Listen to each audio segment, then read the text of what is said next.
Guys, അപ്പം ഞാനിന്ന് വന്നിരിക്കുന്നത് നമുക്കൊരു കടല റോസ്റ്റ് ചെയ്യാം കേട്ടോ.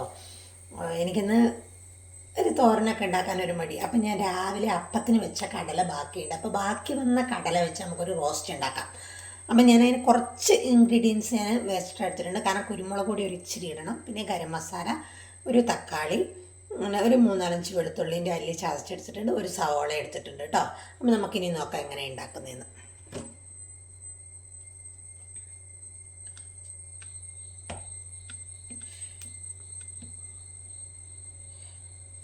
അപ്പോൾ നമ്മുടെ ചട്ടി നന്നായിട്ട് ചൂടായിരിക്കുന്നുണ്ട്. ആ ചട്ടിയിലേക്ക് നമുക്ക് വെളിച്ചെണ്ണ ഒഴിച്ചു കൊടുക്കാം.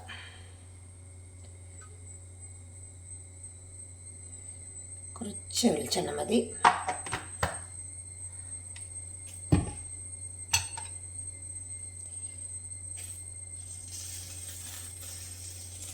നമ്മുടെ എണ്ണ നന്നായിട്ട് ചൂടായിട്ട് വന്നിട്ടുണ്ട്. ഇനി ഇതിലേക്ക് നമുക്ക് ഉള്ളി ഇട്ട് കൊടുക്കാം കേട്ടോ. ഉള്ളിൻ്റെ ഒരു ഇത് മാറിക്കഴിഞ്ഞിട്ട് നമുക്ക് വെളുത്തുള്ളി ഇടാം.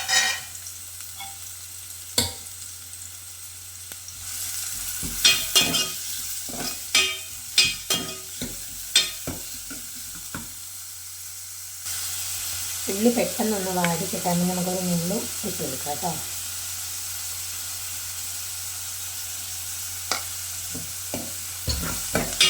നന്നായിട്ട് വഴച്ചെടുക്കാം.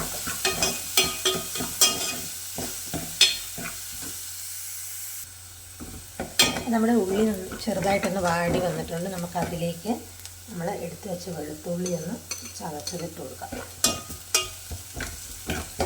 എനിക്ക് ആ വെളുത്തുള്ളീൻ്റെ ഫ്ലേവർ കുറച്ച് ഇഷ്ടമായിട്ടോ, അതുകൊണ്ടാണ് ഞാനത് ഇട്ട് കൊടുക്കുന്നത്. നമ്മളെല്ലാം കടലയിലിട്ടാണല്ലോ നമ്മൾ കടലക്കറി വെച്ചിരിക്കുന്നത്. എന്നാലും എനിക്ക് ആ വെളുത്തുള്ളീൻ്റെ ഫ്ലേവർ ഒന്നും അങ്ങനെ മുന്നേ നിൽക്കുന്നത് ഇഷ്ടമായതുകൊണ്ട് ആണ് ഞാൻ ഈ വെളുത്തുള്ളി ഒന്നും കൂടി ഇട്ട് കൊടുക്കുന്നത് കേട്ടോ. അപ്പം നമ്മുടെ ഉള്ളി നന്നായിട്ട് കളറൊക്കെ മാറി വന്നിട്ടുണ്ട്. അപ്പോൾ നമുക്ക് ഇതിലേക്ക് ഇനി തക്കാളി ഇട്ട് കൊടുക്കാം കേട്ടോ. നന്നായിട്ട് തക്കാളി ഒന്ന് വെന്തുടഞ്ഞ് വരണം. നമുക്കിതിലേക്ക് 2 കറിവേപ്പില ഇട്ട് കൊടുക്കാം കേട്ടോ. അപ്പോൾ നമ്മുടെ തക്കാളിയൊക്കെ നന്നായിട്ട് വാടി വന്നിട്ടുണ്ട്. നമുക്കിതിലേക്ക് ഒരു ലേശം കുരുമുളക് പൊടിയും, തീ കുറച്ച് വെച്ചിട്ട് വേണം കേട്ടോ, സിമ്മിൽ വെച്ചിട്ട് വേണം നമ്മൾ കുരുമുളക് പൊടിയും കുരുമുളക് പൊടി മാത്രമേ ഇപ്പോൾ ഇട്ടാൽ മതി. ലേശം കുരുമുളക് പൊടി ഇട്ട് ഒന്ന് ഇളക്കി വെക്കുക. എന്നിട്ട് നമുക്കിതിലേക്ക്, എൻ്റെ അടുത്ത് ഇത്രയും കടല കേട്ടോ ഉള്ളത്, ഈ കടല നമുക്കിതിലേക്ക് ഒഴിച്ചു കൊടുക്കാം.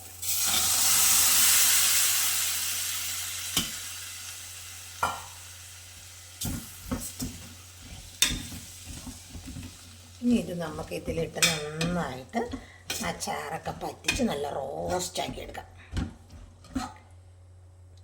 കടല ഇട്ട് കഴിയുമ്പോൾ നമ്മൾ ആ ഫ്ലെയിം നമ്മൾ കുറച്ച് വെച്ചായിരുന്നില്ല, അതൊന്ന് കൂട്ടി വെക്കണം കേട്ടോ.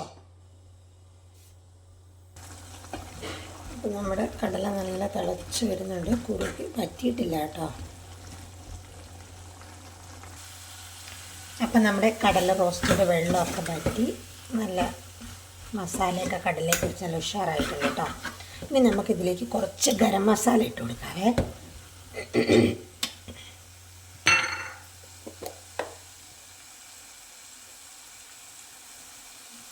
കുറച്ച് മതി കേട്ടോ, നമ്മൾ ഗരം മസാലയൊക്കെ ഇട്ട് വെച്ചതുകൊണ്ട് ഒരു ഫ്ലേവറിന് വേണ്ടിയിട്ട് മാത്രം.